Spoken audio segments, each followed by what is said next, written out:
Sebelum lanjut ke videonya, admin mau memberitahu kalau lebih dari 90% penonton novel CN belum subscribe. Untuk itu bagi yang belum subscribe mohon dukungannya untuk klik tombol subscribe dan nyalakan tombol notifikasinya agar admin makin semangat upload video. Bab 30. Lempeng Tembaga. Elder berjubah merah bahkan tidak berhasil membuka mulut sebelum sosok Xiao Yan menghilang di tangga, meskipun dia berjuang mengatasi harga di dalam hatinya.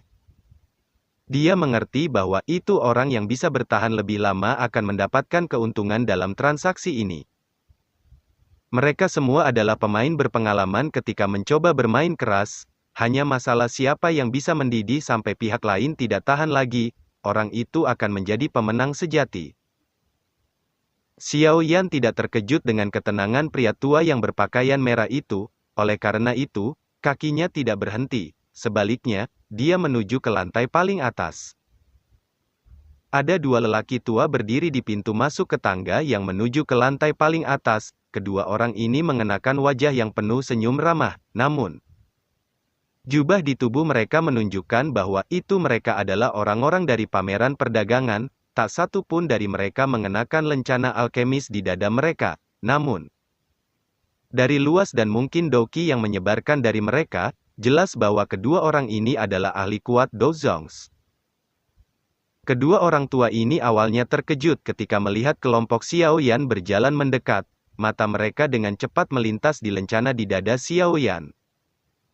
Lencana tiernya yang terang 7 menyebabkan kejutan berkedip di mata mereka, sangat jarang menemukan alkemis tingkat 7 muda.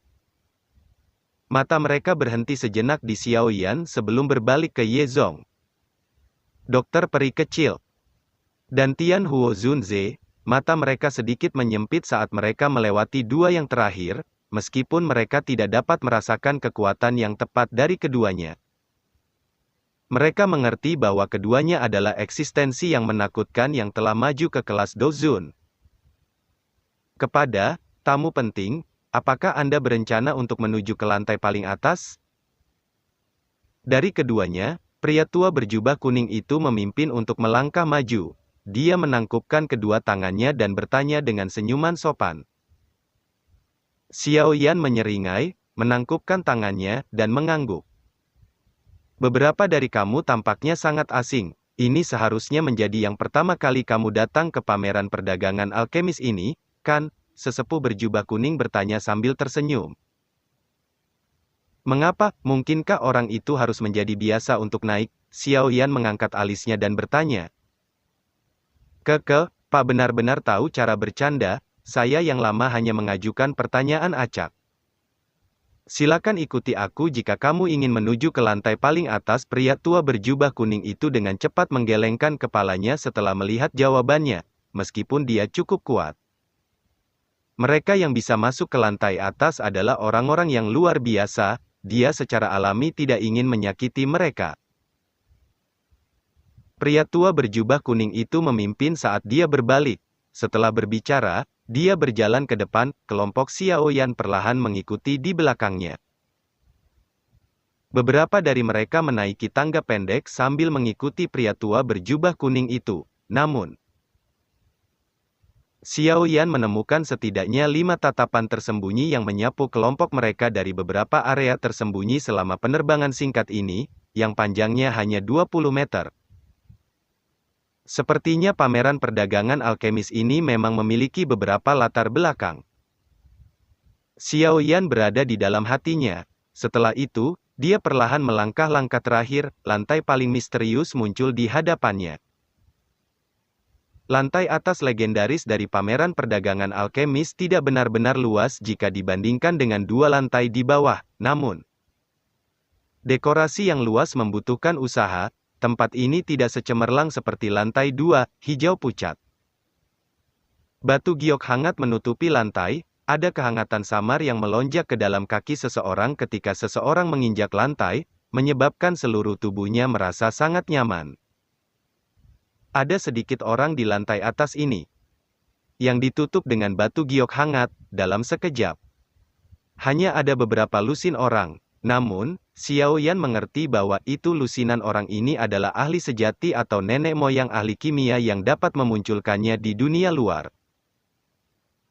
Munculnya kelompok Xiao Yan secara alami menarik perhatian beberapa orang di lantai atas. Segera, beberapa tatapan beralih ke mereka, beberapa kejutan melintas di mata mereka ketika mereka melihat lencana di dada Xiao Yan serta kelompok di belakang.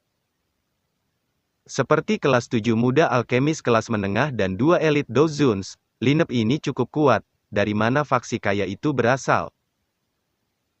Meskipun orang-orang ini merasa penasaran di hati mereka, mereka semua mengerti aturan tempat ini, oleh karena itu, secara alami tidak mungkin bagi mereka untuk mencoba menanyakan secara bodoh. Ini dianggap tabu di tempat seperti itu. Kamu dapat memberitahu aku jika ada sesuatu yang kamu butuhkan. Saya mungkin bisa memberi Anda beberapa informasi. Penatua berjubah kuning berbicara dengan baik sebuah senyuman.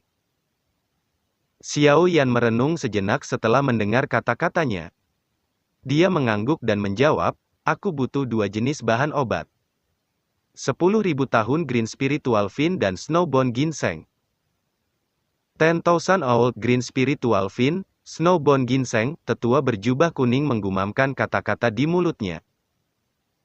Dia berpikir sejenak dan berkata, mereka semua bahan obat yang sangat langka.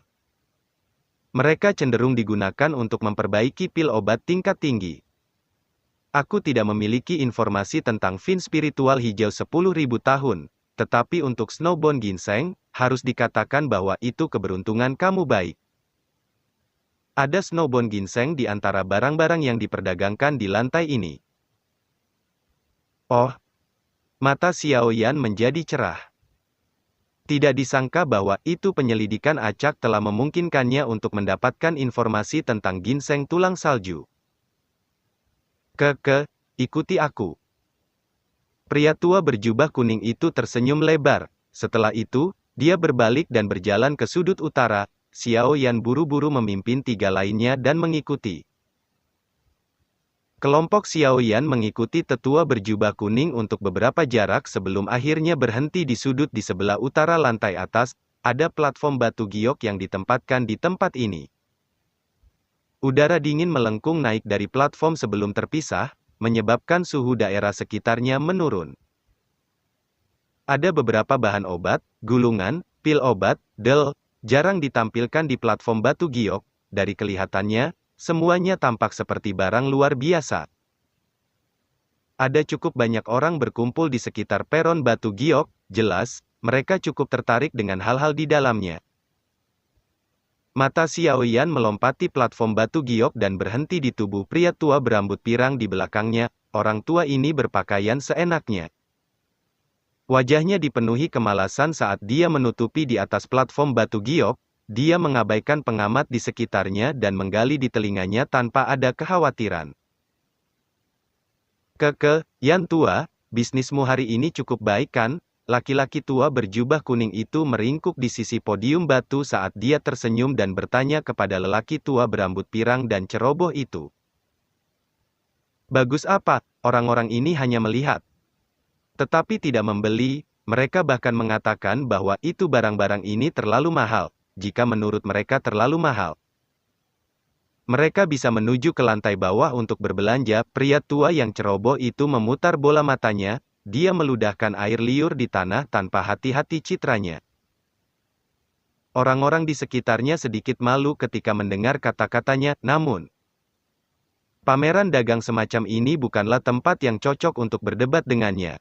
Karena itu, mereka hanya bisa pergi dengan keraguan. Xiao Yan terkejut dengan sikap pria tua yang ceroboh ini. Tatapannya menyapu dada pihak lain. Ada juga lencana tingkat 7 di sana. Namun, itu adalah lencana kelas 7 tingkat tinggi. Jelas, pihak lain adalah alkemis tingkat 7 yang tinggi. Tuan, ini adalah ginseng tulang salju yang Anda butuhkan. Namun, barang-barang yang dijual Yan tua ini cukup mahal. Oleh karena itu, kamu harus siap secara mental. Pria tua berjubah kuning itu menunjukkan jarinya ke platform batu giok tempat udara dingin berlama-lama. Ada kotak batu giok di sana, di dalam kotak batu giok tergeletak ginseng mirip tulang salju yang seperti salju. Tatapan Xiao Yan penuntut pada ginseng putih salju, dia perlahan mengangguk sewaktu-waktu kemudian, dari tampilan cahaya yang terbentuk di atas ginseng, seharusnya adalah ginseng tulang salju. Tidak perlu melihat, tidak ada yang palsu di sini. Apakah Anda ingin membeli? Orang tua yang ceroboh itu melirik Xiao Yan. Tatapannya berhenti sedikit lebih lama pada lencana di dada Xiao Yan. Jika kamu ingin mendapatkan Snowbone Ginseng, harganya adalah pil obat bermutu tinggi tingkat 7. Xiao Yan sedikit mengerutkan kening setelah mendengar ini. Obat kelas 7 tingkat tinggi, orang ini mampu memikirkan kata-kata seperti itu. Tuan tua ini. Snowbone Ginseng mungkin berharga. Tetapi pil obat yang dapat digunakan untuk memurnikan hanyalah pil tingkat ke-7 tingkat tinggi. Selain itu adalah prasyarat untuk bertindak dalam permaisuri dengan bahan obat langka lainnya. Tidak sedikit berlebihan untuk mencari harga ini hanya untuk Snowbone Ginseng milikmu. Xiao Yan sedikit tersenyum dan bertanya. Nak, kamu benar-benar memiliki cara dengan kata-kata, namun, kata-kata kamu masuk akal. Aku yang lama harus mundur satu langkah, kelas menengah tingkat 7. Namun, prasyaratnya adalah kamu harus mengambil pil obat yang aku inginkan. Orang tua yang ceroboh itu tertawa. Setelah itu, dia mengubah nadanya. Jelas, apa yang disebut tier 7 pil kelas tinggi yang dimulainya dengan sengaja mencoba menipu orang lain. Xiao Yan hanya mengangguk setelah mendengar kata-kata ini. Gunakan median kelas menengah tingkat 7 aku pil untuk menukarkan bahan itu adalah kondisi yang bisa dia terima. Tentu saja, meskipun dapat menerima kondisi itu, Xiao Yan tidak segera menyetujui persyaratan tersebut. Matanya perlahan menyapu platform batu giok. Meskipun pria tua yang ceroboh ini memiliki penampilan yang buruk, harus dikatakan bahwa itu barang-barang yang dijualnya semuanya barang-barang berkualitas tinggi. Beberapa bahan obat langka lainnya yang ditampilkan menyebabkan Xiao Yan tanpa sadar merasa sedikit berkata-kata. Harga bahan-bahan obat ini kemungkinan tidak akan lebih rendah dari ginseng tulang salju. Xiao Yan perlahan mengalihkan pandangannya, tepat ketika dia hendak menarik pandangannya, tiba-tiba berhenti. Dia melihat sudut platform batu giok, ada pelat tembaga berwarna kuning di tempat itu. Piring tembaga itu ditutup dengan karat tembaga hijau. Jika seseorang melihat dengan hati-hati, seseorang akan dapat melihat beberapa gambar yang tidak jelas dan unik di atasnya. Item-item di platform giok semuanya terlihat bagus dalam sekejap. Orang bisa mengatakan bahwa itu mereka adalah barang luar biasa. Hanya lempengan tembaga kuning-kuning ini yang tampak seperti sampah di antara tumpukan harta, itu tidak menarik perhatian seseorang. Mata Xiao Yan berhenti di piring tembaga ini, alisnya sedikit dirajut, setelah dia dengan hati-hati mengamatinya. Dia menemukan bahwa dia tidak dapat melihat apapun yang menonjol di lempeng tembaga ini, berdasarkan perasaannya. Dia menemukan bahwa itu benda ini sangat biasa sehingga tidak bisa menjadi apa-apa lagi. Namun, itu adalah perasaan yang sangat biasa yang menyebabkan Xiao Yan merasa sedikit aneh. Xiao Yan, jika mungkin, cobalah untuk mendapatkan pelat tembaga itu. Saya telah melihat gambar itu sekali. Itu adalah sesuatu yang hanya muncul pada zaman kuno, meskipun saya tidak tahu penggunaan pastinya. Semua yang terkait dengan era kuno biasanya tidak sederhana. Sementara Xiao Yan merasa tidak yakin, suara kasar, tua tiba-tiba terdengar di samping telinganya. Hati Xiao Yan terguncang ketika mendengar suara Tian Huo Zunze sedang dikirim kepadanya. Namun, dia tidak menunjukkan apa-apa. Sesaat kemudian, Xiao Yan perlahan mengangguk. Api panas yang orang biasa tidak akan menemukan melonjak ke mata hitam gelapnya.